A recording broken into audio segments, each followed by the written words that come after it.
And so did you know that a United States astronaut, yeah, those people that are floating up in space, they're able to cast their vote for the next United States president from space. Astronauts will typically cast their vote from wherever they completed training, and that's most of the time going to be in Houston, Texas.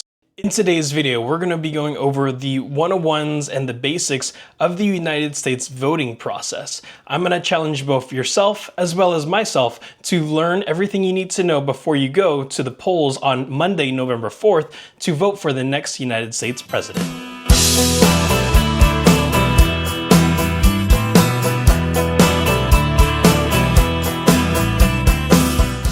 So as per the Merriam-Webster's dictionary online, the word vote is a noun, and it usually means a form of expression of opinion or will in response to a proposed decision. And so in today's example, we're going to be talking about voting. And so especially one given as an indication of approval or disapproval of a proposed action, motion, or candidate in office. And so the word voting is going to allow for the citizens of a country, a school, a state, an organization to cast their opinion on what they think is going to be best for whatever the situation is. And again, in today's video, we're going to be talking about the United States presidency. There are different levels of voting. There are voting processes in the United States. There are voting processes across the world. There are voting processes in your schools where you're going to vote for the next PTA president, or you're going to vote for homecoming king or homecoming queen. And so the voting process is not exclusive to the United States presidency. And actually, if you think about it hard, you're going to find voting everywhere in life. So the concept of voting is super important, not just for the United States presidency, but like I said, for pretty much everywhere. It allows for the shaping of a democratic process, and then that allows for people's voices to be heard. So in the 2024 election and previous presidential elections, the people of the United States are going to vote for the two main candidates that are going to be representing the two major political parties that are going to be overseeing the leadership for the United States. So before we get deeper into this video, I want to state that I am not a political expert, and I'm also not going to indicate to you who you should vote for, what party you should vote for, or whatever. So this video is going to be as neutral as possible, and it's going to be giving you the facts versus a biasness towards one candidate or the other. Because of the fact that the political standpoints for Republicans and Democrats and independents in the United States can get quite heated, I'm not going to allow for comments to be used in this video, but I will be providing you the neutral facts of the voting process and how you vote in the United States. So this video is hopefully going to be helpful for those of you who are brand new to voting. Maybe you just turned 18 and you're eligible to vote this year, or if you've been a voter for the last few years or decades and you just need a little bit of a refresher. So for the rest of this video, when I say the word votes, I'm going to mean that is exclusively the voting process in the United States. So now let's talk about the rules of voting. In order to vote, you have to make sure that you are meeting some criteria in order to go to the polls and officially cast your ballot for your next president. So the first of many rules is going to be that you are a United States citizen.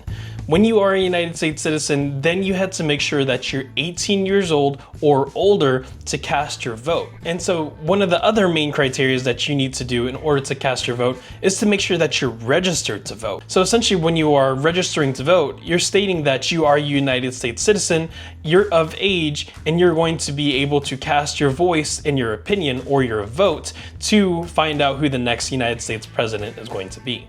So every 4 years, the United States presidential election is going to take place. And so at that 4-year marker, there's going to be a re-election or a recompetition for the office again, or they're going to vote for a brand new candidate overall. So the president of the United States is only allowed to run for 2 terms. And so a presidential term is going to equate to 4 years. So again, every 4 years, the president is going to be able to run for office again, or maybe if they served 2 terms, then they're not going to be able to run for a third. The political parties are regulated by 3 political factions. So we have the Republicans, who are going to be more on the conservative side of their political views, and their faction color is going to be red. And then we have the Democrats, where their political views are going to be more liberal and progressive, and their faction color is going to be blue. And then there are the Independents. And so the Independents is the 3rd major political party in the United States, and they're going to be pretty much swaying between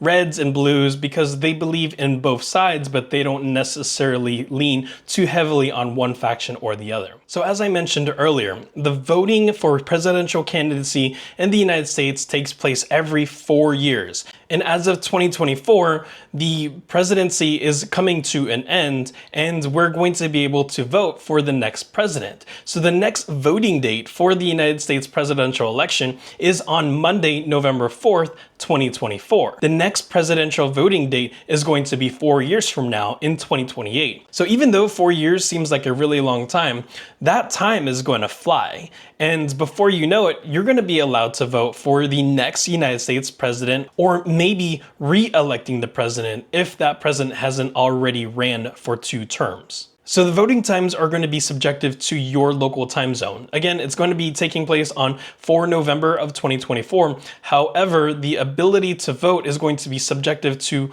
what time zone you're in. So the East Coast, Central, Mountain, or Pacific time, or if you're in Hawaii or Alaska, there are going to be specific times for when you can go to the polls and vote.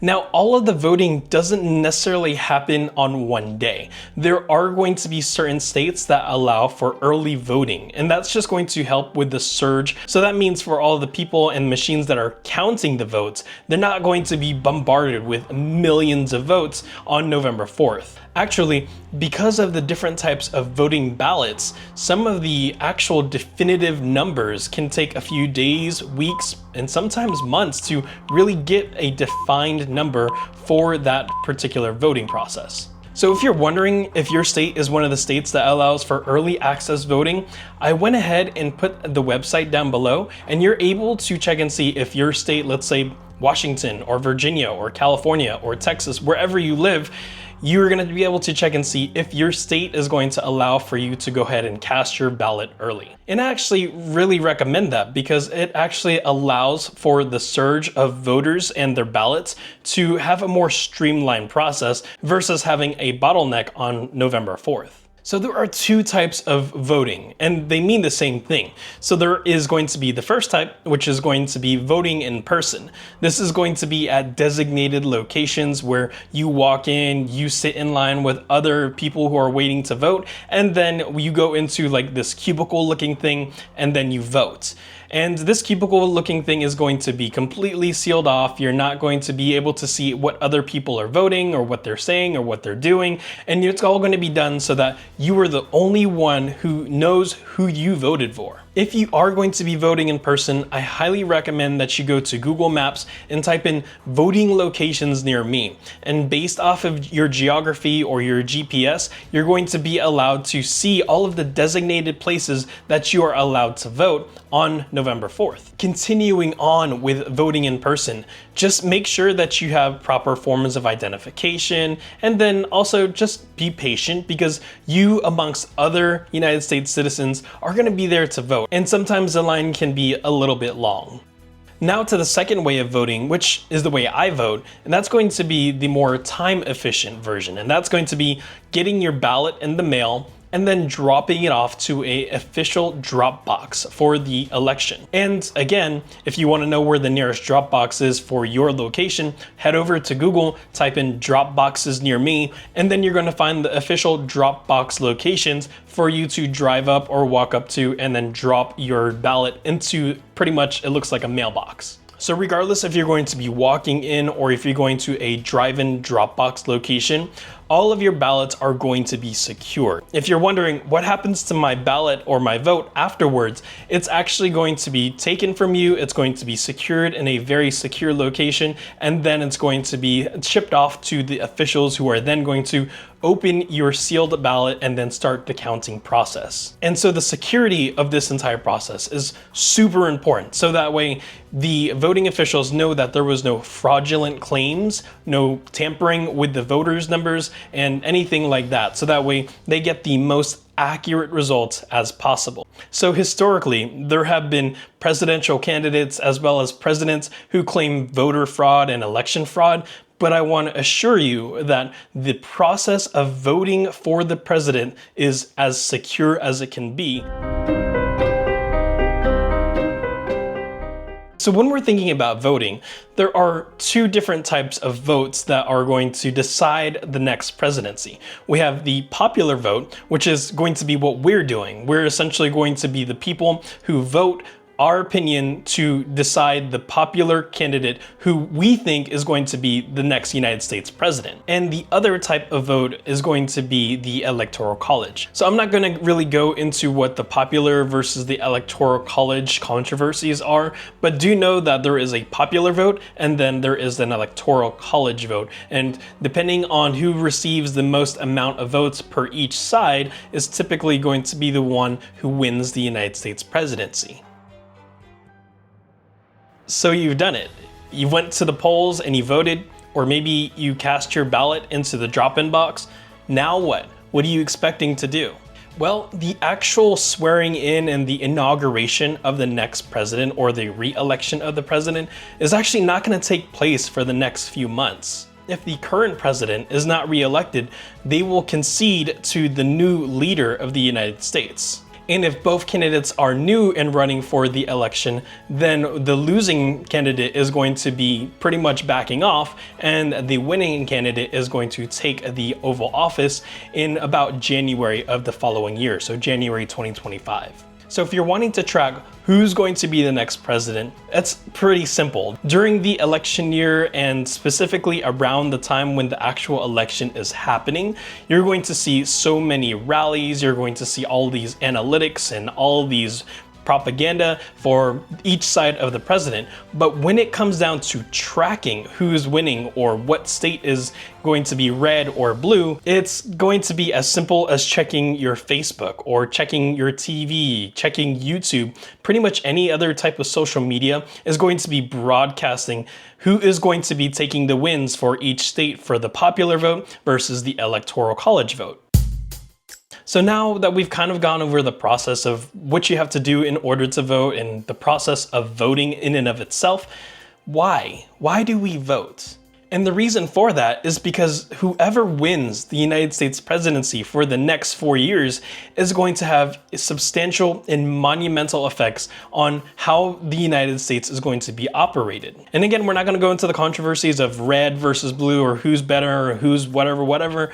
We're actually going to keep it neutral, and we're going to talk about how it affects you and then how does it affect the country. So whoever wins the next presidency is going to be the person who establishes a healthy or unhealthy economy. They're going to be adding or removing certain rights to certain demographics and populations within the United States residents, and then general population support. And again, without getting into the controversy of red versus blue and their political views with general population support, the next president is going to do multitude of things for better or for worse for the United States. So that answers the question on why you should vote, and more specifically, how it's going to affect you. But we need to think greater on this political standpoint. So the president of the United States is going to be the leader of the greatest country in the world. So the actions, the policies, the rhetoric of how the United States president is going to run the country is not just going to affect the internal United States, but it's also going to affect the United States externally. The president will affect the economy for both the everyday United States resident, but also affect the economy with the other countries around the world. The president is also going to decide how much involvement we're going to actually have with other countries outside of the United States borders. That could include enemies to the United States as well as allies. And so, as I promised, I'm not going to go into the conservative or the liberal processes and their political views. However, if you are interested in that type of thing, there are so many places online and on YouTube, Instagram, Facebook, pretty much anywhere you get information from. There are so many ways for you to learn what a conservative political view is versus a liberal political view. Last but not least, in terms of political understanding for the United States government, do your homework so that way you understand who's going to be occupying the Oval Office in the White House for the next 4 years. And if this is your first time voting, or maybe you are a young voter who's going to be casting your ballot for the United States presidency, make sure you choose who you think is going to be best for the country, not what your parents think, not what you're influenced to think. Make sure that you do your research and understand how this president is going to affect you, your family, and the country.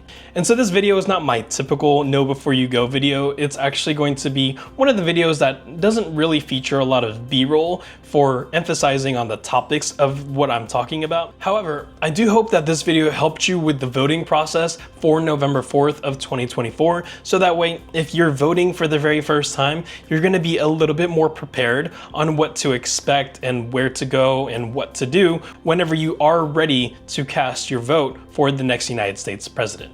All right, everybody, that's another episode of Know Before You Go. And again, this isn't my typical content, but I do want to help you be more prepared in order to go and vote on November 4th. And so if you like this video, or maybe you like my content and you want to see more videos of me, you can definitely hit that like and subscribe button below on YouTube, and then hit that bell notification, because I'm going to be releasing a video about SeaWorld as well as cats. Not intertwined together, they're two independent videos, but stay tuned for those so that way when I do upload them, you'll be the first to know and be able to watch that video. I'll see you again soon.